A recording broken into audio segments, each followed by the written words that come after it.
Hello my dears, welcome back. നമുക്ക് ഒന്നോ രണ്ടോ ദിവസത്തെ എഫോർട്ട് കൊണ്ടൊന്നും ഒരു PSC എക്സാം അല്ലെങ്കിൽ ഒരു ഗവൺമെൻറ് ജോലി നേടാൻ സാധിക്കില്ല എന്നുള്ള കാര്യം നിങ്ങൾക്കൊക്കെ അറിയാം അല്ലേ? അതിന് മാസങ്ങളോളം നമ്മുടെ മനസ്സിനെ പ്രിപ്പയർ ചെയ്ത് ഫോക്കസ് ചെയ്ത് നമ്മളിങ്ങനെ കൊണ്ടുപോകേണ്ടതായിട്ടുണ്ട്. അതിന് മെയിൻ വില്ലനാകുന്ന ഇന്നത്തെ കാലഘട്ടത്തിൽ പ്രധാനമായിട്ടും മെയിൻ പ്രശ്നമാകുന്ന ഒരു കാര്യമാണ് മൊബൈൽ ഫോൺ അഡിക്ഷൻ എന്ന് പറയുന്നത്. ഈ മൊബൈൽ ഫോൺ എന്ന് പറയുന്ന സാധനം നല്ല രീതിയിൽ ഉപയോഗിക്കുകയാണെങ്കിൽ നമുക്ക് ഒരുപാട് ഗുണങ്ങളുള്ള ഒരു കാര്യവും, എന്നാൽ അതേ സമയത്ത് നമ്മുടെ ലൈഫിനെ ഡിസ്ട്രോയ് ചെയ്യാൻ പറ്റുന്ന എല്ലാ കാര്യങ്ങളും അടങ്ങുന്നതുമായിട്ടുള്ള ഒരു എക്യുപ്മെൻ്റ് ആണ്. അതിനെ നല്ല രീതിയിൽ ഉപയോഗിച്ച് കഴിഞ്ഞാൽ നമുക്ക് നല്ല റിസൾട്ട് കിട്ടും അല്ലേ? അപ്പോൾ അതിന് വേണ്ടിയിട്ട് നമ്മൾ എന്തൊക്കെ ചെയ്യണം എന്നാണ് ഇന്ന് ഞാൻ പറഞ്ഞു തരാൻ പോകുന്നത്. ഒരു PSC ആസ്പിറൻറ്റ്, ഒരു ഗവൺമെൻറ് ജോലി ആഗ്രഹിക്കുന്ന ഒരാൾ എങ്ങനെ മൊബൈൽ ഫോൺ ഉപയോഗിക്കണം, എങ്ങനെ ഉപയോഗിക്കരുത് എന്നുള്ളതാണ് ഞാൻ മെയിനായിട്ട് പറയാൻ പോകുന്നത്. അതിനു മുമ്പ് എനിക്കൊരു ക്വസ്റ്റ്യൻ ചോദിക്കാനുണ്ട്. നിങ്ങൾക്ക് മൊബൈൽ ഫോൺ അഡിക്ഷൻ ഉണ്ടോ എന്നറിയാൻ വേണ്ടിയിട്ടാണ്. നിങ്ങളൊരു ദിവസം എത്ര തവണ വെറുതെ ഫോൺ ഇങ്ങനെ കയ്യിലെടുത്ത് സ്ക്രോൾ ചെയ്യാറുണ്ട്? പ്രത്യേകിച്ച് ഒരു കാര്യമില്ലെങ്കിലും വെറുതെ ഫോൺ എടുത്തിട്ട് ഇൻസ്റ്റ തുറക്കുക, ഫേസ്ബുക്ക് തുറക്കുക, വാട്സപ്പ് നോക്കുക, സ്റ്റാറ്റസ് നോക്കുക, ഇങ്ങനെ വെറുതെ ഇങ്ങനെ സ്ക്രോൾ ചെയ്യുക. ഈ ഒരു കാര്യം ചെയ്യുന്ന എത്ര പേരുണ്ട്? ഇനി നിങ്ങളൊന്ന് ഇമാജിൻ ചെയ്ത് നോക്കുക. ഈ ഒരു ഹാബിറ്റ്, നിങ്ങളിപ്പോൾ ചെയ്യുന്ന ഈ ഒരു കാര്യം നിങ്ങളുടെ PSC ഡ്രീമിനെ തന്നെ എന്നേക്കുമായിട്ട് ഇല്ലാതാക്കാൻ കഴിവുള്ള ഒരു കാര്യമാണ്. നിങ്ങൾ 2 വർഷത്തിനുള്ളിൽ ഒരു PSC ജോലി നേടണം, ഒരു ഗവൺമെൻറ് ജോലി നേടണം എന്ന് ആഗ്രഹിക്കുന്ന ഒരാളാണെങ്കിൽ നിങ്ങളിപ്പോൾ ചെയ്തുകൊണ്ടിരിക്കുന്ന ഒരു കാര്യം ചെറിയ ഒരു തെറ്റല്ല. Mobile addiction is one of the biggest hidden enemies of your success. നിങ്ങളുടെ ജീവിതത്തിലെ എല്ലാ സക്സസ്സുകളെയും, ഇതിപ്പോൾ എക്സാമെന്നൊന്നുമില്ല, എല്ലാ കാര്യങ്ങളും എടുത്താലും മൊബൈൽ ഫോൺ നിങ്ങൾക്ക് അഡിക്ഷൻ ഉണ്ടെങ്കിൽ നിങ്ങളുടെ ഒരുപാട് സമയം അത് കൊണ്ടുപോകുന്നുണ്ടെന്നുള്ളതാണ്. നിങ്ങളുടെ ലൈഫിൽ നിങ്ങളെ 0 ആക്കാൻ അതിന് പറ്റും, എന്നാൽ നിങ്ങളെ 100 ആക്കാനും അതിന് തന്നെ പറ്റും. നിങ്ങൾക്ക് പഠിക്കാനായിട്ട് ഒരുപാട് ബുക്സ് ഉണ്ടായിരിക്കും, നിങ്ങൾക്ക് നല്ല കോച്ചിങ് കിട്ടുന്നുണ്ടായിരിക്കും, നിങ്ങൾക്ക് നല്ല ടാലൻ്റ് ഉണ്ടായിരിക്കും. പക്ഷേ നിങ്ങളുടെ ഫോക്കസ് ഇങ്ങനെ ഇടയ്ക്കിടയ്ക്ക് ബ്രേക്ക് ആയിക്കൊണ്ടിരിക്കുകയാണെങ്കിൽ നിങ്ങൾ മനസ്സിലാക്കുക, നിങ്ങൾ വിചാരിക്കുന്ന സക്സസ് എന്ന് പറയുന്നത് നിങ്ങളിൽ നിന്നും ഒരുപാട് അകലെയാണ്. അപ്പോൾ ഒരാൾ പഠിക്കാൻ തീരുമാനിച്ചു കഴിഞ്ഞാൽ അവർക്ക് ആദ്യം ലൈഫിൽ വേണ്ട കാര്യം എന്ന് പറയുന്നത് ഫോക്കസാണ്. ഞാൻ നിങ്ങളോട് ഒരു കാര്യം കൂടി പറഞ്ഞു തരാൻ ആഗ്രഹിക്കുകയാണ്. നിങ്ങൾക്കൊരു എക്സാം വീണ്ടും ടഫാണെന്ന് തോന്നുവാണെങ്കിൽ നിങ്ങൾ മനസ്സിലാക്കേണ്ട ഒരു കാര്യമുണ്ട്. യഥാർത്ഥത്തിൽ ആ എക്സാം ടഫ് ആവുന്നത് കൊണ്ടല്ല, നിങ്ങൾ തോൽക്കുന്നത് നിങ്ങളുടെ അറ്റൻഷൻ, നിങ്ങളുടെ ശ്രദ്ധ നിങ്ങളിൽ നിന്നും നഷ്ടപ്പെടുന്നു എന്നുള്ളതാണ്. ഓരോ നോട്ടിഫിക്കേഷനും ഓരോ തവണ നിങ്ങളിങ്ങനെ സ്ക്രോൾ ചെയ്യുമ്പോഴും ഓരോ 5 മിനിറ്റ് കൂടുമ്പോഴും നിങ്ങളുടെ ശ്രദ്ധ നഷ്ടപ്പെട്ടുകൊണ്ടിരിക്കുകയാണ്. നിങ്ങളുടെ ഗോളിൽ നിന്നും നിങ്ങൾ അത്രത്തോളം അകന്നു പോവുകയാണ്. ഈ മൊബൈൽ ഫോൺ അഡിക്ഷൻ എന്തുകൊണ്ടാണ് ഇത്രയും ഡേഞ്ചറസ് ആകുന്നത്? ഒന്ന്, ഇതിന് കോൺസെൻട്രേഷൻ കംപ്ലീറ്റ്ലി കളയാനുള്ള കഴിവുണ്ടെന്നുള്ളതാണ്. നിങ്ങൾക്കൊരു കാര്യത്തിലേക്ക് കോൺസെൻട്രേറ്റ് ചെയ്യാൻ പറ്റില്ല. ഒരു എക്സാമ്പിൾ ഞാൻ പറഞ്ഞു തരാം. ചിലപ്പോൾ നിങ്ങൾ ഒരാളെ ഫോൺ ചെയ്യാനായിട്ട് മൊബൈൽ കയ്യിലെടുത്തിട്ട് ചിലപ്പോൾ നിങ്ങൾ ഇൻസ്റ്റ നോക്കിയെന്ന് വരും, ചിലപ്പോൾ മറ്റെന്തെങ്കിലും കാര്യങ്ങൾ നിങ്ങൾ പോയെന്ന് വരും. അതായത് നിങ്ങൾ എന്താണ് ചെയ്യാൻ ഉദ്ദേശിച്ചത് ആ കാര്യമായിരിക്കില്ല ഫോൺ എടുത്തിട്ട് നിങ്ങൾ ചെയ്യുന്നത്. അതുകൊണ്ട് തന്നെ മനസ്സിലാക്കുക, നിങ്ങളുടെ കോൺസെൻട്രേഷൻ അവിടെ പോയി തുടങ്ങി എന്നുള്ള കാര്യം. രണ്ടാമത്തെ കാര്യം എന്ന് പറയുന്നത്, നമ്മുടെ മെമ്മറി പവർ നല്ല രീതിയിൽ കുറയ്ക്കാനായിട്ട് ഈ ഫോൺ കാരണമാകുന്നുണ്ട്. ഇപ്പോൾ പണ്ടൊക്കെ നിങ്ങൾക്ക് ഒരുപാട് ഫോൺ നമ്പർ ബൈഹാർട്ട് ആയിരുന്നിരിക്കും. ഇപ്പോൾ എല്ലാം ഫോണിലുണ്ട് അല്ലേ? അതുകൊണ്ട് ഒന്നും ബൈഹാർട്ട് ചെയ്യേണ്ട ആവശ്യമില്ല. സോ നമ്മുടെ മെമ്മറി പവറിനെ നല്ലതുപോലെ റെഡ്യൂസ് ചെയ്യുന്നുണ്ട്. മൂന്നാമത്തെ കാര്യം എന്ന് പറയുന്നതാണ് ഏറ്റവും വലിയ പ്രശ്നം. നിങ്ങൾക്ക് സ്ട്രെസ് ഉള്ള സമയത്തും, അതായത് നിങ്ങൾക്ക് ടെൻഷനുള്ള സമയത്തും ഒന്ന് റിലാക്സ്ഡ് ആവാൻ വേണ്ടിയിട്ടായിരിക്കും നിങ്ങൾ ഫോൺ ഉപയോഗിക്കുന്നത്. അതുകൊണ്ട് തന്നെ നിങ്ങൾക്ക് ഫോൺ തരുന്ന ഒരു ആനന്ദമുണ്ട്, ഒരു ഇൻസ്റ്റൻറ്റ് പ്ലഷർ. കുറച്ച് നേരത്തേക്ക് നിങ്ങൾ വേറൊരു ലോകത്തായിരിക്കും, കുറച്ച് സന്തോഷമായിരിക്കും. ഒരു റീല് കാണുമ്പോൾ നിങ്ങൾക്ക് ചിരി വരുന്നു അല്ലേ? കുറച്ച് സന്തോഷം കിട്ടുന്നു. അപ്പോൾ നിങ്ങൾ വിചാരിക്കും എന്താണ്, കുറച്ച് സമയം സന്തോഷമായിട്ടിരിക്കാമല്ലോ. പക്ഷേ ഇതൊരു അഡിക്ഷനായിട്ട് നിങ്ങൾക്ക് മാറുന്നുണ്ടാവും. ഒരു ഇൻസ്റ്റൻറ്റ് പ്ലഷറിൽ നിങ്ങൾ ആനന്ദം കണ്ടെത്തുന്നുണ്ട്. ഓക്കെ, അതുപോലെ തന്നെ ഏറ്റവും വലിയൊരു പ്രശ്നമാണ് നിങ്ങളുടെ ഡിസിപ്ലിൻ കംപ്ലീറ്റ് ആയിട്ട് കളയുന്ന ഒരു കാര്യം കൂടിയാണ് മൊബൈൽ അഡിക്ഷൻ എന്ന് പറയുന്നത്. അതായത് നിങ്ങളൊരു കാര്യം പ്ലാൻ ചെയ്ത് വെച്ചിരിക്കുകയാണ്, ഇങ്ങനെയൊക്കെ ചെയ്യാം, പക്ഷേ മൊബൈലിൽ നോക്കി നിങ്ങൾ സമയം കളയും. ഈ പറയുന്ന കാര്യങ്ങളെല്ലാം ചെയ്യാനുള്ള സമയം പോവുകയും ചെയ്യും. സോ എപ്പോഴും ഓർക്കുക, ഒരു ഗവൺമെൻറ് ജോലി കിട്ടുക, ഒരു PSC എക്സാം എന്ന് പറയുന്നത് ഒരിക്കലും ബുദ്ധിയുടെ മാത്രമുള്ള ഒരു കാര്യമല്ല. നമുക്ക് കൺസിസ്റ്റൻ്റ് ആയിട്ട് നമ്മൾ തുടർച്ചയായിട്ട് മാസങ്ങളോളം ഇടുന്ന എഫോർട്ടാണ്, ഫോക്കസാണ്. അതില്ലെങ്കിൽ പിന്നെ നിങ്ങൾക്ക് മറ്റൊന്നും തന്നെ നേടാൻ കഴിയില്ല എന്നുള്ളതാണ്. ഒരു PSC ആസ്പിറൻറ്റ്, ഒരു ഗവൺമെൻറ് ജോലി ആഗ്രഹിക്കുന്ന ഒരു വ്യക്തി എങ്ങനെ മൊബൈൽ യൂസ് ചെയ്യണം?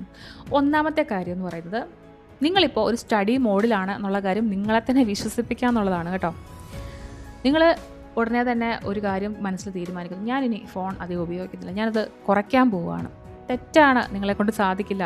നിങ്ങൾ മനസ്സിനോട് പറയേണ്ടത് ഞാനൊരു PSC ആസ്പിറൻ്റ് ആണ്, എൻ്റെ സമയം വളരെയധികം വിലപ്പെട്ടതാണ്, എനിക്ക് സമയം ഒന്നും തിരിച്ചു കിട്ടില്ല. 2 വർഷത്തിനുള്ളിൽ എനിക്ക് ജോലി കിട്ടണം എന്നുണ്ടെങ്കിൽ ഞാനിപ്പോൾ എൻ്റെ സമയം നല്ല രീതിയിൽ ഉപയോഗിക്കണം. അല്ലാതെ ഇപ്പോൾ മൊബൈലും നോക്കിയിരുന്നിട്ട് പിന്നെ ജോലി കിട്ടും എന്ന് പ്രതീക്ഷിച്ചിട്ട് യാതൊരു കാര്യവുമില്ല. അതുകൊണ്ട് ഞാനൊരു PSC ആസ്പിറൻ്റ് ആയതുകൊണ്ട് തന്നെ എൻ്റെ സമയം എനിക്ക് ഇമ്പോർട്ടൻ്റ് ആണ്. ഈ ഒരു കാര്യം നിങ്ങൾക്ക് എല്ലാ കാര്യങ്ങൾക്കും ആപ്ലിക്കബിൾ ആണ് കേട്ടോ. മൊബൈൽ മാത്രമല്ല, എല്ലാ കാര്യങ്ങൾക്കും നിങ്ങളുടെ സമയം വാല്യുബിൾ ആണ് എന്നുള്ള കാര്യത്തെ നിങ്ങൾക്ക് എടുത്തെടുത്ത് പറയാവുന്നതാണ്. ഓക്കെ. രണ്ടാമത്തെ കാര്യം എന്ന് പറയുന്നത് ഒരു നോ ഫോൺ ടൈം വേണം. അതായത് നിങ്ങൾ ഫോൺ ഉപയോഗിക്കാനേ പാടില്ല ആ സമയത്ത്. നിങ്ങൾ കണ്ടിന്യൂസ്ലി ഫോൺ ഉപയോഗിക്കുന്ന ആൾക്കാരാണെങ്കിൽ പെട്ടെന്ന് മൊബൈൽ മാറ്റി വയ്ക്കുമ്പോൾ നിങ്ങൾക്കൊരു ബുദ്ധിമുട്ടുണ്ടാവും. ഓക്കെ, നിങ്ങൾക്ക് എന്തോ ഒരു മിസ്സിങ് ഉണ്ടാവും, മൊബൈൽ എന്താണ് എവിടെയാണെന്നൊക്കെ ആലോചിച്ചുകൊണ്ടിരിക്കും. സോ അതുകൊണ്ട് നിങ്ങൾ 1 മണിക്കൂർ അല്ലെങ്കിൽ 2 മണിക്കൂർ അല്ലെങ്കിൽ 3 മണിക്കൂർ മൊബൈൽ അങ്ങ് മാറ്റി വയ്ക്കുക. അലമാരി കൊണ്ട് പൂട്ടി വയ്ക്കുകയോ അപ്പുറത്തെ മുറിയിൽ കൊണ്ട് വയ്ക്കുകയോ എന്തെങ്കിലും ചെയ്യുക. ആ സമയത്ത് നിങ്ങൾ പഠിക്കാൻ ശ്രമിക്കുക. അപ്പോൾ വരുന്നൊരു പ്രശ്നമുണ്ട്, എനിക്ക് പഠിക്കാനുള്ള സാധനങ്ങളൊക്കെ എൻ്റെ മൊബൈലിലാണ്, എനിക്ക് മൊബൈൽ ഉണ്ടെങ്കിൽ ഡൗട്ട് നോക്കാൻ പറ്റുള്ളൂ, എനിക്ക് മൊബൈൽ ഉണ്ടെങ്കിൽ അങ്ങനെ പറ്റുള്ളൂ, ഇങ്ങനെ പറ്റുള്ളൂ, ഇങ്ങനെ ഒരു ചിന്ത വരും. ഓക്കെ. അപ്പോൾ ഫസ്റ്റ് നിങ്ങൾ മെറ്റീരിയൽ എടുത്ത് വെച്ച് പഠിക്കാൻ നോക്കുക. നിങ്ങളുടെ മനസ്സിനെ ഒന്ന് കോൺസെൻട്രേറ്റ് ചെയ്യിക്കാനുള്ള കാര്യങ്ങളാണ് ഞാൻ പറയുന്നത്. നിങ്ങൾക്ക് ചിലപ്പോൾ നിങ്ങൾ പറഞ്ഞതുപോലെ തന്നെ നിങ്ങളുടെ മെറ്റീരിയലൊക്കെ കിടക്കുന്നത് നിങ്ങളുടെ ഫോണിലായിരിക്കും, സോഫ്റ്റ് കോപ്പിയിലായിരിക്കും. ഇപ്പോൾ എല്ലാവരും അങ്ങനെയാണല്ലോ കൊണ്ടു കിടക്കുന്നത്. ഞാനും അങ്ങനെ ചെയ്തിട്ടുണ്ടില്ല എന്നൊന്നും പറയുന്നില്ല. പക്ഷേ എനിക്ക് മൊബൈൽ അഡിക്ഷൻ ഇല്ലായിരുന്നു. എനിക്ക് മൊബൈൽ ഇല്ലെങ്കിലും ദിവസങ്ങളോളം സന്തോഷമായിട്ട് ജീവിക്കാൻ പറ്റുമായിരുന്നു. ഇന്നത്തെ ആൾക്കാരുടെ കാര്യം അതല്ല. മൊബൈലില്ലാതെ ഒന്നും വയ്യ. അങ്ങനെയുള്ള ആളുകളോട് മാത്രമാണ് ഞാനിതൊക്കെ പറയുന്നത് കേട്ടോ. അല്ലാതെ മൊബൈൽ ഒരു കൺട്രോൾ വെച്ച് ഉപയോഗിക്കാൻ അറിയുന്ന ആൾക്കാരുടെ അല്ല പറയുന്നത്. പക്ഷേ നിങ്ങൾക്കതിൽ കൺട്രോൾ ഉണ്ടോ എന്നുള്ള കാര്യം അറിയണമെങ്കിൽ ഞാൻ ഈ വീഡിയോയുടെ ഇനീഷ്യലി പറഞ്ഞ കാര്യങ്ങളൊക്കെ നിങ്ങൾ ചെയ്യുന്നുണ്ടോ എന്നൊന്ന് ആലോചിച്ച് നോക്കുക. ഓക്കെ. അപ്പോൾ നിങ്ങൾ പഠിക്കുന്ന സമയത്ത് നിങ്ങൾ മെറ്റീരിയൽ വെച്ച് പഠിക്കുക. നിങ്ങൾക്ക് പഠിക്കാനുള്ള സാധനങ്ങളൊക്കെ നിങ്ങളുടെ ടേബിളിൽ അറേഞ്ച് ചെയ്തിട്ട്, അല്ലെങ്കിൽ നിങ്ങൾ എവിടെ ഇരുന്നാണോ പഠിക്കുന്നത് അവിടെ അറേഞ്ച് ചെയ്തതിന് ശേഷം മാത്രം മൊബൈൽ മാറ്റി വെച്ച് പഠിക്കാനിരിക്കുക. ഈ ഒരു സമയത്ത് സ്ട്രിക്റ്റ് ആയിട്ടിരിക്കുക. ആ സമയത്ത് മൊബൈൽ നോക്കാനേ പാടില്ല. പിന്നെ ഈ സമയം നമുക്ക് ഇൻക്രീസ് ചെയ്ത് കൊണ്ടുവരാം. പഠിക്കുന്ന സമയത്ത് നോ മൊബൈൽ. ഓക്കെ. അതുപോലെ നിങ്ങൾ ചെയ്യുന്ന വേറൊരു മിസ്റ്റേക്ക് ഞാൻ പറഞ്ഞുതരാം. ചില ആൾക്കാർ പഠിക്കാനിരുന്നിട്ട് സമയം നോക്കി പഠിക്കും. എന്ത് പറയും, നമുക്ക് റിലാക്സ് ചെയ്യാൻ പോകുമ്പോൾ അവർ ചെയ്യുന്ന ഒരു കാര്യം എന്താണെന്ന് അറിയാം, നമുക്ക് കുറച്ച് നേരം റീൽസ് കണ്ടാലോ. ഗ്രൂപ്പിലിരുന്ന് പഠിക്കുന്നവരൊക്കെ ഇങ്ങനെ പറയുന്നത് ഞാൻ കേട്ടിട്ടുണ്ട്. നമുക്ക് കുറച്ച് നേരം എന്തെങ്കിലും ഷോർട്ട് വീഡിയോ കണ്ടാലോ, ഒന്ന് റിലാക്സ് ആകാൻ വേണ്ടി. ഏറ്റവും വലിയ മിസ്റ്റേക്കാണ്. എന്താണെന്ന് വെച്ചാൽ നിങ്ങൾ അത്രയും നേരം പഠിച്ച പല കാര്യങ്ങളെയും റീപ്ലേസ് ചെയ്യാൻ പറ്റും ഈ ഒരു വിഷ്വൽസിന്.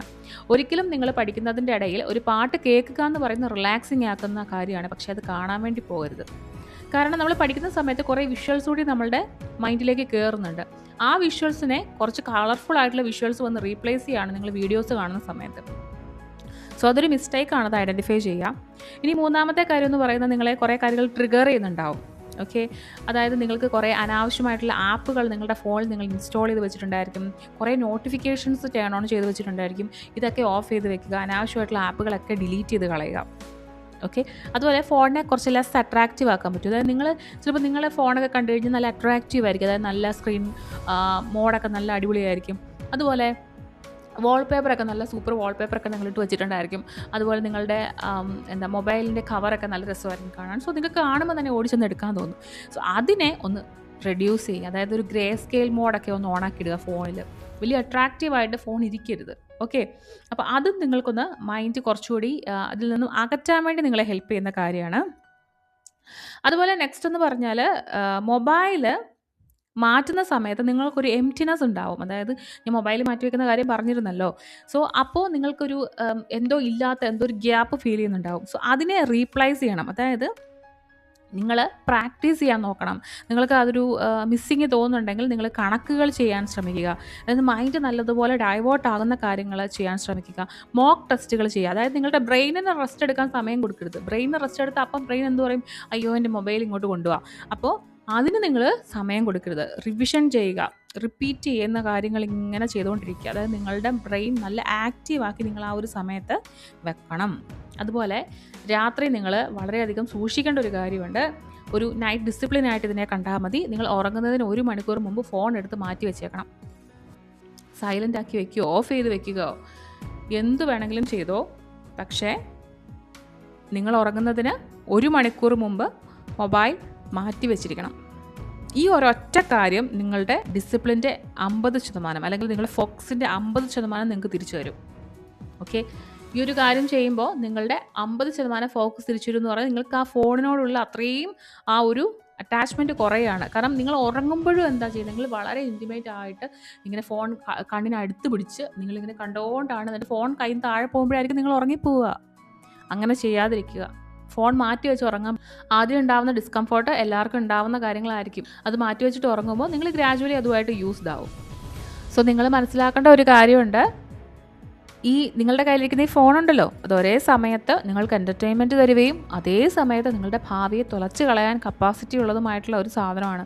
അത് നിങ്ങൾ എങ്ങനെ ഉപയോഗിക്കുന്നു എന്നുള്ളതായിരിക്കും നിങ്ങളുടെ ഔട്ട്കം എന്ന് പറയുന്നത്. 2026 റിസൾട്ടുകളൊക്കെ വരുന്ന സമയത്ത്, അല്ലെങ്കിൽ 2027 റിസൾട്ടുകളൊക്കെ വരുന്ന സമയത്ത് 2 ടൈപ്പ് ആളുകൾ മാത്രമേ ആയിരിക്കും ലിസ്റ്റിലുണ്ടാവുക. അതിൽ ഒന്ന് അവരുടെ മനസ്സിനെ കൺട്രോൾ ചെയ്യാൻ പഠിച്ച ആൾക്കാരായിരിക്കും. 2 പറയുന്നത് അവരുടെ ലൈഫിലെ എല്ലാ ഡിസ്ട്രാക്ഷനെയും അവോയ്ഡ് ചെയ്യാനും കൺട്രോൾ ചെയ്യാനും പഠിച്ച ആൾക്കാരായിരിക്കും. ഇതിൽ ഏത് കാറ്റഗറിയിൽ നിങ്ങൾ വരണം എന്നുള്ള കാര്യം മാത്രം നിങ്ങളിപ്പോൾ തീരുമാനിക്കുക. ഇതല്ലെങ്കിൽ പിന്നെ പാടായിരിക്കും. അപ്പോൾ നമുക്ക് മറ്റൊരു വീഡിയോയിൽ കാണാം. ബൈ.